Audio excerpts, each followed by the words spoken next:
दिल्लीतील लाल किल्ला मेट्रो स्टेशनजवळ सोमवारी संध्याकाळी झालेल्या स्फोटात 8 जणांचा मृत्यू झाला तर 20हून अधिक जण जखमी झाले। सुमारे 200 मीटर अंतरापर्यंत या स्फोटाचा प्रभाव दिसून आला। दरम्यान प्राथमिक तपासामधून हा स्फोट म्हणजे दहशतवादी हल्ला असल्याचे संकेत मिळत आहेत। ज्या कारमध्ये स्फोट झाला त्यात आणखी काही लोक होते अशीही माहिती समोर येत आहे।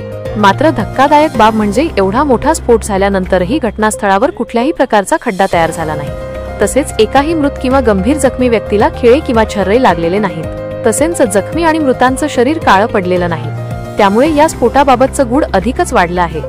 आतापर्यंत जेवढे दहशतवादी हल्ले झाले त्यात हा पॅटर्न वापरण्यात आलेला नाही, कारण सर्वसाधारणपणे दहशतवादी हल्ल्यातील स्फोटांमध्ये खिळे, तारा आणि छर्रे हमखास सापडतात। तसेच या स्फोटांमध्ये जे जखमी होतात किंवा मृत्युमुखी पडतात त्यांचं शरीर काळं पडतं। तसेच जिथे स्फोट होतो तिथे खड्डेही तयार होतात। मात्र दिल्लीत स्फोटानंतर पोलीस सूत्रांकडून मिळालेल्या माहितीनुसार हा सर्वसामान्य स्फोट नव्हता तर एक मोठा स्फोट होता।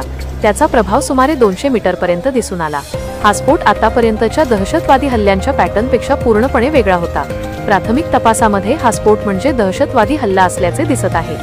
दरम्यान एका अधिकाऱ्याने सांगितले की आतापर्यंत जेवढे दहशतवादी हल्ले झाले आहेत त्यामध्ये खिळे, तारा, लोखंडाचे तुकडे सापडले होते। मात्र या स्फोटानंतर असं काही सापडलेलं नाही। त्यामुळे पोलीस सध्या सर्व शक्यतांबाबत विचार करत आहे। NIA आणि फॉरेन्सिक टीम सुद्धा या स्फोटाचा अवाका वापरण्यात आलेली स्फोटके आणि संभाव्य आरोपींची ओळख पटवण्यात गुंतली आहे।